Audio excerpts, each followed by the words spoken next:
Okay, is this all working? Not very professional, I guess. But I'm pretty sure this is working right now.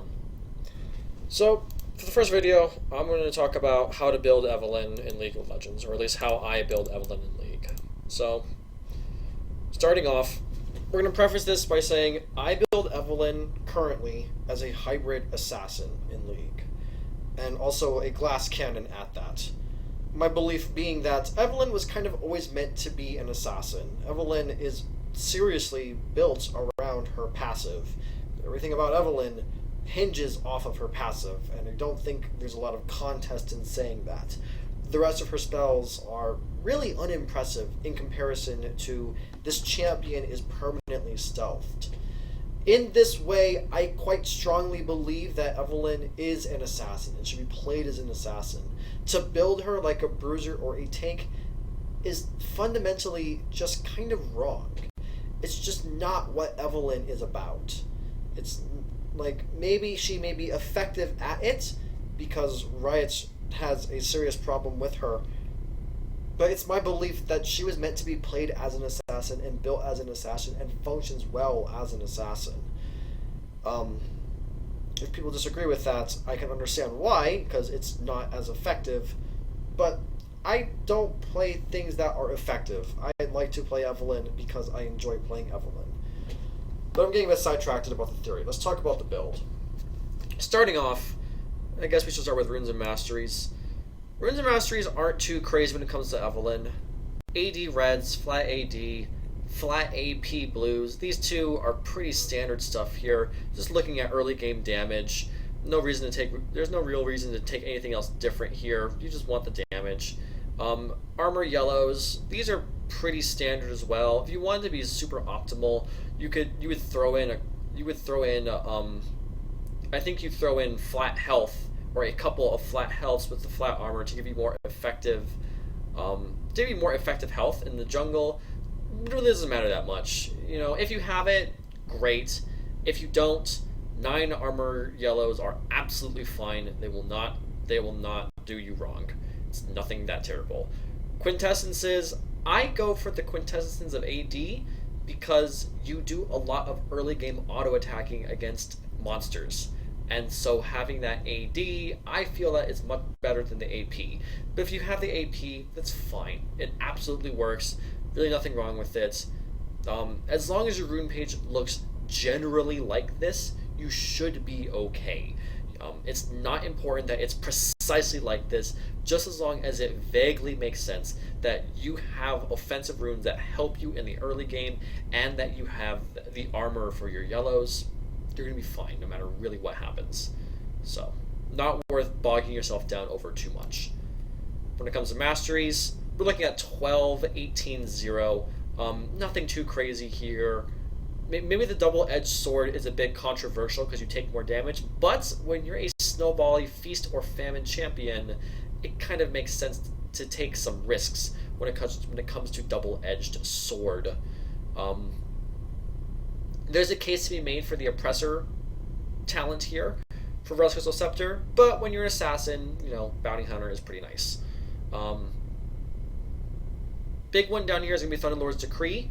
Thunderlord's Decree gives you the early game damage, which is just fantastic. Stormraider Surge is cute in theory, but the problem is that you will never proc Stormraider Surge in the early game. You only proc it when you're already late game. Whereas Thunderlord's Decree helps you in the early game, and it's just good in general. Again, nothing too controversial going on here. You could potentially look at changing some other things in here, and I don't think it makes too much of a difference.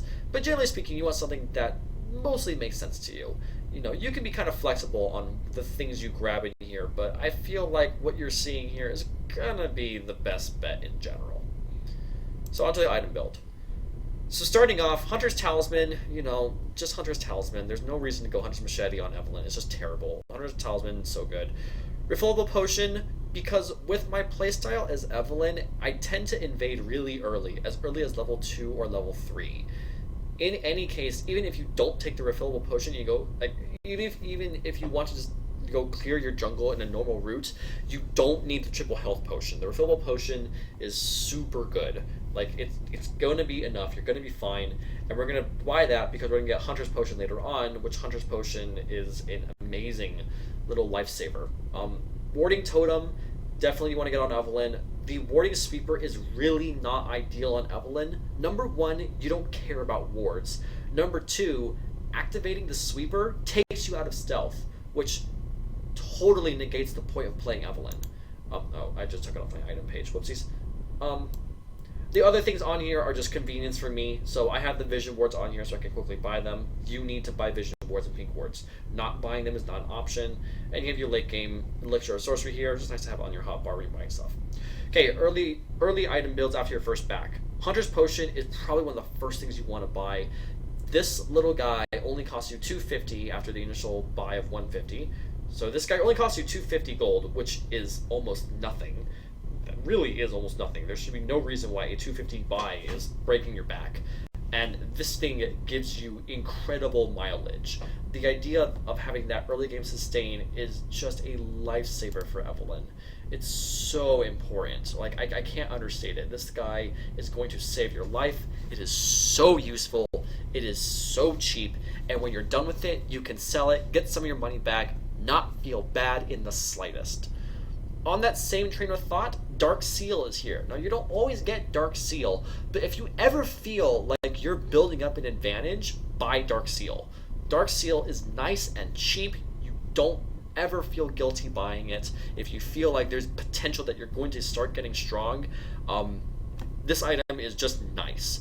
It has some nice early game AP, which is actually quite nicely appreciated. Obviously, the passive do or die. We all know how that works, right? Get AP for killing people or assist, awesome.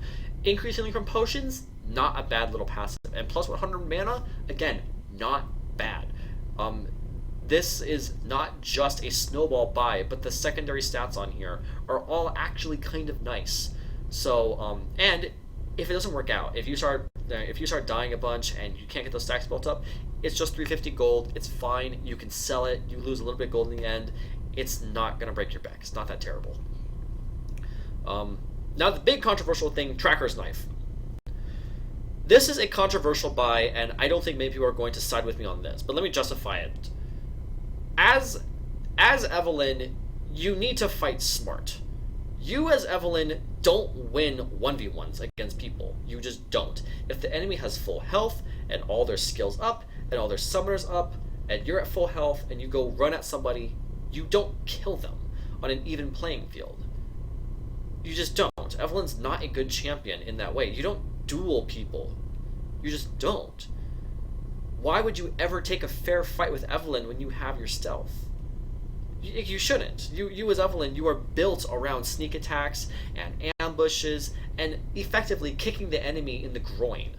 That's what you do. You go after the weak players. You go after people who are already more than half dead from killing their jungle camps, right? You go and you clean up people and you look for easy kills.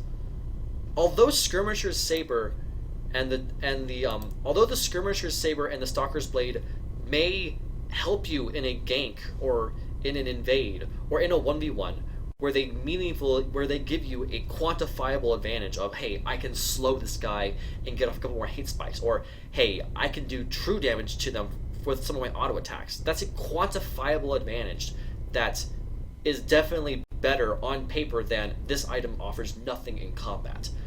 But this item gives you wards, and you as Evelynn with your stealth can place deep wards in the enemy jungle that no one else is going to be able to expect. There's Evelynn's ability to penetrate the enemy's jungle and ward in there and sit in there and stalk people is incredible. If you get used to using Tracker's Knife and using your warding totem and sneaking around, you won't ever need the cold or the challenging smite, because you're going to find them and you're just going to find those free kills, and it's going to be easy for you to cash in on. Absolutely easy for you to cash in on.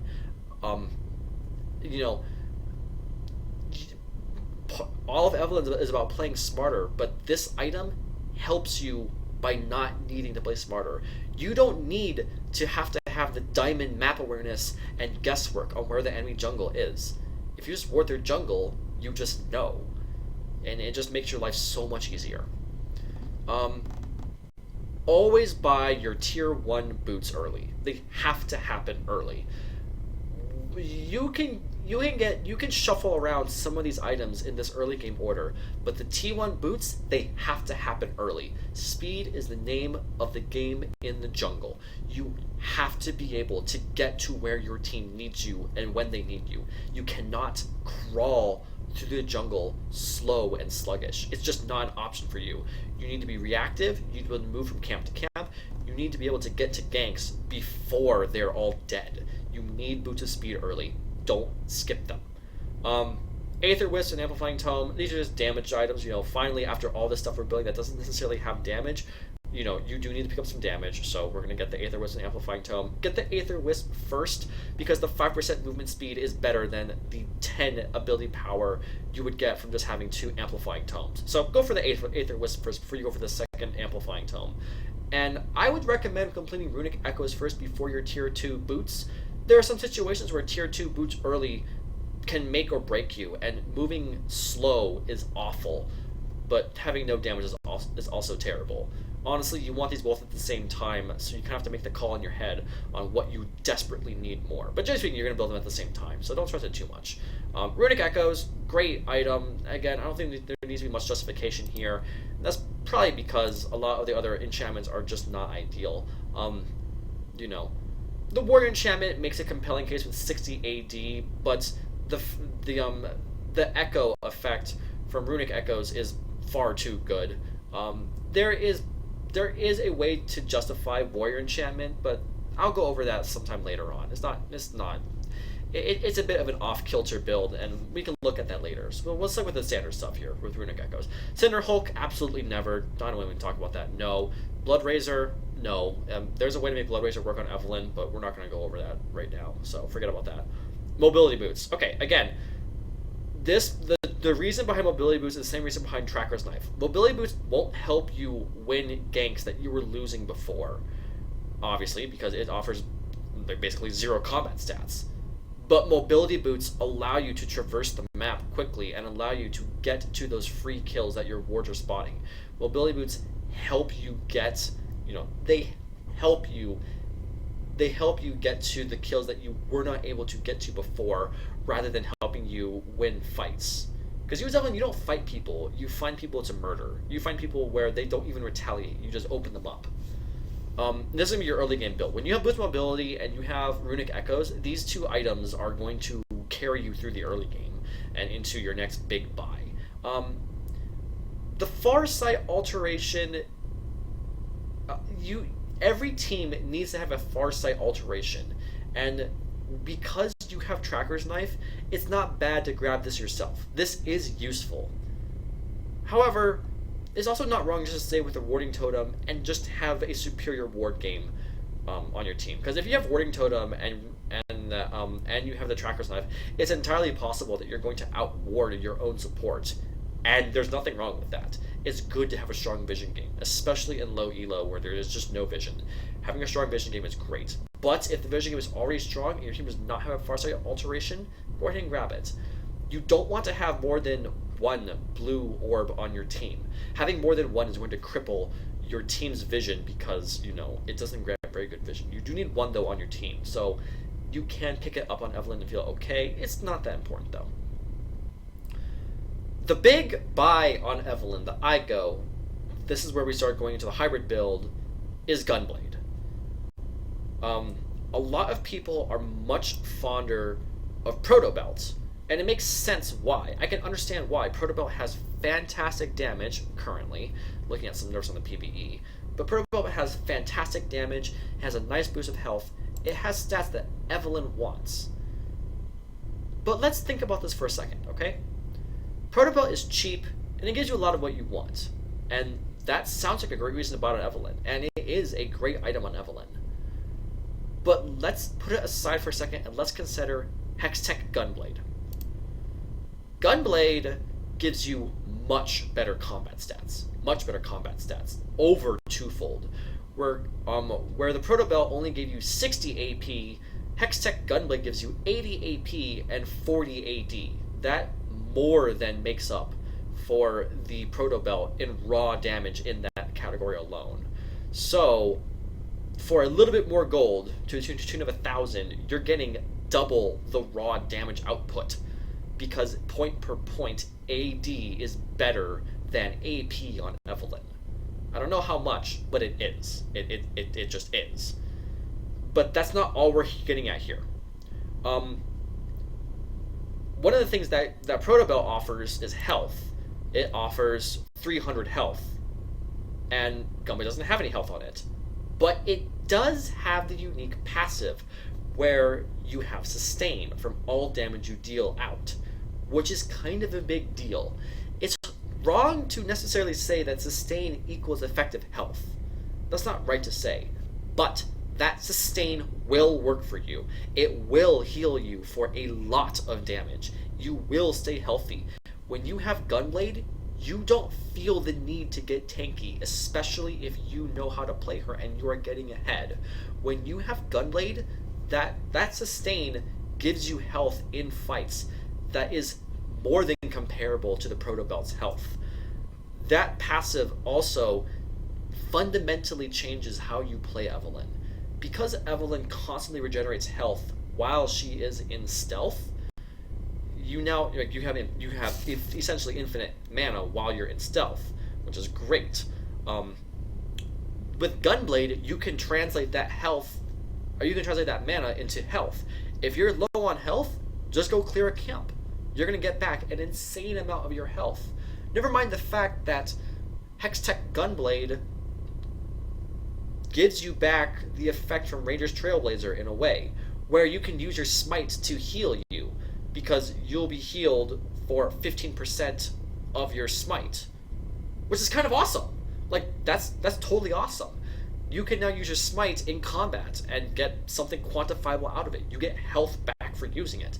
Not necessarily a lot, but it is something, and it can save your ass. It absolutely can. Now, the last thing about Proto Belt is that Proto Belt launches you forward and deals big damage. Here's the thing, though, guys. The active on Proto Belt, you don't use the active on Proto Belt to gap close. The gap close on it is kind of small, and you can't even go over terrain. It's there, and it's definitely appreciable, but it's really not why you're buying Proto Belt. When you buy Proto Belt, you're buying it for the big burst of damage you get from the rocket shotgun effect.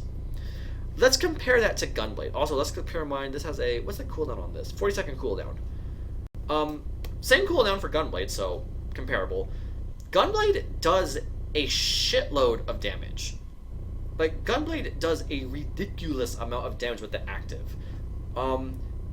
Hextech does... I think Hextech does comparable damage around late game with... actually, it has slightly better scaling. Whereas Gunblade is definitely stronger in the early game. It's just 250 plus 30 from out of the gate. Whereas Hextech has 75 out the gate. So Gunblade is a hell of a lot stronger. It is a hell of a lot stronger. And rather than a gap closer, you have a slow attached to it, which to me is just as good. The gap close that you get from the Proto Belt, I'd say it's negated out by the fact that Gunblade slows. In my opinion, Hextech Gunblade is superior in every way to Proto Belt, except for the cost. Yeah, the cost sucks. It's quite a number more expensive. But Hextech Gunblade gives you so much more. Double the damage, a vastly superior effect, and a passive, the sustain, that changes how you play Evelynn. When you have Hextech Gunblade, you do not need to back until you're ready to back. Like, if you play Evelynn correctly, you will never need to back until you're ready to back. Like, you cannot be brought down to low health and pushed out of fights, because you can just go and clear a jungle camp, come on back, and you're at full health again. This is something I want to talk about more when I get to ADCs, because I can get into this pretty hard. But sustain to me is an incredible stat that makes your victories so much more decisive as any champion. This item is the game changer. This item is the god item for Evelyn. I thought that Rise was the god item for Evelyn. No, Hextech Gunblade is the god item for Evelyn. This item is incredible on her. If you have not tried it yet, do just try one game. Just try one game and draw your own conclusions. Hextech Gunblade has always been a love or hate item on Evelyn, even before its rework in the old days. It always was love or hate, and some people hated it, some people loved it. And back then, I wasn't a fan of it. But now, this item is too good on Evelyn. It is just too good. But let's move on. We've lingered for too long. Oh, actually, no. We have to talk about the build.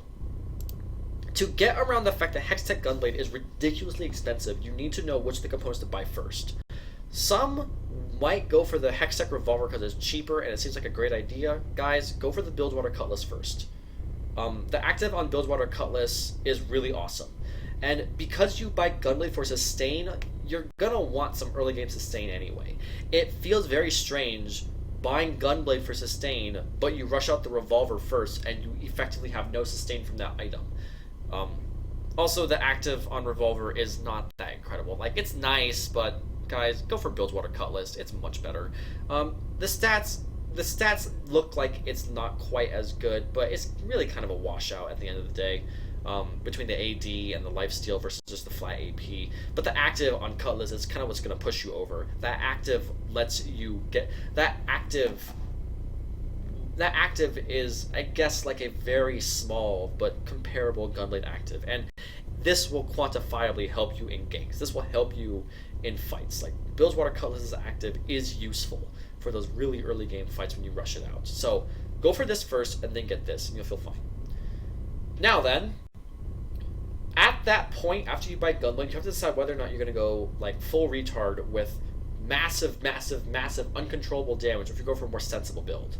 We'll start with a sensible build. If you want to go for a more sensible build, grab Rylai's Crystal Scepter next. Rylai's Crystal Scepter is another item that fundamentally changes how you play Evelyn because your Q is now a perma-slow.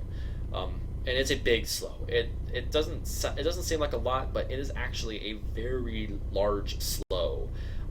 It has an incredible amount of AP on it to the tune of 100, which is huge. And the health is also greatly appreciated. Health plus sustain means that you're actually you're not exactly tanky, but you know, you're going to feel a lot more comfortable than before if you weren't feeling comfortable already. Crystal Scepter is a great item on Evelyn. You can't go wrong with it. And also with this second tier, you can mix and match with what you need or whatever you want next. Though I would strongly push to get Rylai's first if you feel like you're not at full blast carrying the game, because it's just so great. But next up, for sure, you want to look at Lichbane. Sheen has always been great on Evelyn, and that hasn't changed. I hope I don't have to explain why Sheen is great on Evelyn. It's super, super, super strong on her. Lichbane, natural translation of just an incredible item. Lots of damage, lots of mana to help alleviate that Q spam. Spellbase active is huge. Like, Lichbane is a gross item on Evelyn, just like it is on Fizz, and he's an AP assassin. It's huge on Evelyn. It makes you do a lot of damage. Afterwards, kind of up in the air, to be totally honest with you. You can look at items like Abyssal Scepter or Zhonya's Hourglass, but honestly, past all of this, items just aren't quite so ideal for Evelyn.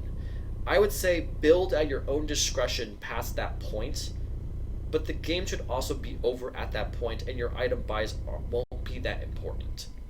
Abyssal Scepter makes kind of the most sense, as does Zhonya's past this point, but the reason why I don't like them is because those two items aren't going to give you the knockout punch to close out the game. And they're just items you buy to fill in the slots and give you stats, but, they aren't going to be really what you want in a 40 or 50 minute game, and you need to close out the game. Like, they aren't really going to help you. I mean, they'll help you more than nothing, but, you can't find buys that change the way you play and, make you a monster. Now, let's go back in time. Let's imagine that we just finished our Gunblade, and now we're huge. Like, we're carrying, we're gigantic. It's time to really carry this game. Go for Rabadons. Rabadons is pure power and pure damage. Rabadon's is insanely expensive, but that's okay. The components of Rabadon's are like, so you buy Rabadon's because you want huge numbers and you want to do a lot of damage and you just want to carry people. So in that sense, the components help you in that way. Rabadon's is the ultimate stat stick, and along the way you buy stat sticks to get there. So on your way up to Rabadon's, the needlessly large wand and the blasting wand won't feel like waste. They'll feel good, and you'll feel like a great translation. Though obviously, when you complete the Rabadon's, you're going to be just gigantic. Because that's so expensive, most games are going to end before we can even think of anything afterwards. But with Rabadon's and Gunblade, you will do simply disgusting amounts of damage. You will be able to literally 100 to 0 most squishy champions at that point in the game if you are that huge. You will still be doing a lot of hybrid damage because all that AP will get funneled into that glorious 1.0 AP ratio of Ravage and will be translated into physical damage. So consistently you will always have a fair split of physical to magic damage, meaning that it's hard to buy resistances against Evelynn, because magic resist is only ever like 66% effective against her, and armor is 30% effective against her. Roughly. That goes up and down, but it's roughly so. Most of Evelynn still is magic damage at the end of the day, but MR still isn't ultimately perfectly effective against her as it would most other mages. Rabadon's, though, just makes you gigantic, guys. Rabadon's and Gunblade are two of the most offensive items you can buy in the game. They provide just so much damage. You can rip open tanks. You can rip open bruisers. Might not be able to 100-0 them, but you will inflict just insane damage to them. Like, with those two items, you will do just profound amounts of damage. From there, though, it's hard to find really big stat sticks to fit your bill. Now, because you have Rabadon's, every other AP item that you buy will be super juicy because of the passive from Rabadon's. And so in that sense, I almost wouldn't recommend what I'm going to go over next. After Rabadon's, it probably would be smarter to get Rylai's Crystal Scepter, because that Rylai's Crystal Scepter will actually give you 135 AP rather than 100 because of Rabadon's. However, we're going to go for Duskblade. We're going to go for Duskblade because the active on Duskblade actually means that the barrier that you need to kill somebody is a lot lower. You don't need to go 100-0 on somebody. You need to take them down to roughly... You only need to take them down to around 15 to 20% health. After that point, the Duskblade will kill them for you. Duskblade already gives you a lot of damage to the tune of 75 AD. Now that's not quite as high as, 120 plus 35% AP from Rabadon's, because it's hard for anything to compete with that. But Duskblade is probably the biggest AD item you can buy currently, and it feels huge. Nightfall is a fantastic effect for Evelynn. Very much welcomed, very strong. It is good, but it's only for those snowball cases. And again, it might just make more sense for you to buy traditional AP items after Rabadon's and just enjoy the gluttonous amount of AP you get afterwards. When you're carrying this hard as Evelynn, you kind of need to get GA. After you get the Rabadon's and the Duskblade, or the Rabadon's and Rylai's, you're going to be at such late game that one death can cost you the game. And so because of that, you need to buy a defensive item. I don't like defensive items, but at that point in the game, it will be so late that you're going to need GA. You will need a second chance to get back into the game if things go south. Like, you just kind of need it because the game will be that late. You'll be on a 50 or even a 70-second death timer. As good as anybody is, if something bad happens there, it'll throw the game. So have that backup. Have that GA. Tiamat is on there, but I don't usually recommend it. Tiamat you only want to buy if you need to split push. And that's pretty much it. Tiamat has fine build paths, say to Ravenous Hydra, which is strong on Evelynn, but not necessarily ideal. The power of Tiamat is the fact that it's pretty cheap at just 1,200 gold, which is nice. The stats on it are not incredible, so don't buy it for the stats. They're there and they're something, and you know, in a pinch, it can help you assassinate a low level target or a weaker target. Like it is appreciable having that active in the auto attack reset. It is a thing, but it's not going to it's not going to carry you. Never in Ravenous Hydra Ravenous Hydra is strong, but it would just be a luxury buy. You're really just buying Tiamat for cleave and for the ability to quickly clean up camps and really just shove lanes crazy hard and push them up against the enemy turret. That's pretty much it though, guys. That's pretty much your whole build. For a while, I was selling the jungle item at full build and going for Runic Echoes to upgrade my damage. But losing out on those wards, no. You need those wards at late game. You just need them. Every jungler, I think, suffers in this way where they have to decide whether they want to give up their jungle item or not. Because the truth is just that the jungle items are not truly late game items. They just aren't quite fit to perfectly scale into that ultra late game situation, and so people can kind of get turned off from that. And as for your boots, there is definitely a case to be made for selling your boots and getting another pair of boots, but the bonus from Boots of Ability, as I talked about earlier, are still there. You're still going to be running around and responding to things going on in the map, and you need to be there fast. You need to be there quickly. So, I don't think you would sell anything. You would definitely sell your Hunter's Potion along the way, and definitely on the way up, you would sell your Dark Seal when it just gets in your way and you need to buy another item. Otherwise though, guys, that's kind of it. You know, buy your Sorcerer's Elixir at full build, and go carry people. This build is designed behind the concept that you know how to play Evelynn. This is not a forgiving build. This is not a build that a novice could pick up on, first time Evelynn and have success with. When you build this build, you need to know what you're doing. You need to know how to take advantage of having wards in the enemy's jungle, or just having wards in general on the map, and being able to abuse mobility boots and using that speed to get to those fights that you automatically win, rather than trying to fight through fights that you aren't necessarily winning right now. The difference here is that this build is designed around playing smarter and not playing harder, but you have to take advantage of that. If you can't take advantage of that, then you need to stick with more traditional, well-trodden things until you begin to really improve and get to that point where, okay, you know what? I'm ready to start sacrificing these comfort buys and start going for things that are a bit risky, but really they're more like investments. The investment of wards to find those free kills. The investment of mobility boots so that you can get to those fights that you need to get to, so that you can get to those strategic positions and to just get to where you need to be that much faster, because that's just so important. It is so incredibly important. Never mind the fact too that because you're in stealth, mobility boots kind of work with that, because it's hard to take you out of your mobility boots if you're in stealth. And so while you're stalking somebody, you enjoy the benefit of running faster. So it's not as terrible as it is on some other junglers, as people are led to believe. And as always, buy pink wards throughout the entire game. You should always be buying pink wards. Every time you do Dragon, every time you do Baron, you need to have a pink ward. At all times, you have to have a pink ward in your inventory.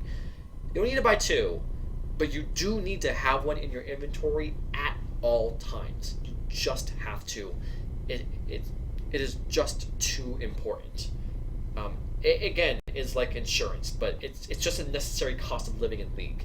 You just have to buy them. So don't go around without them. They are far too important not to have. Otherwise, guys, that's really it. So we'll close up the video here, and we'll move on to the next time.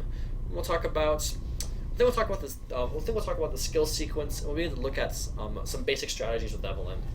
So until next time, take care, guys.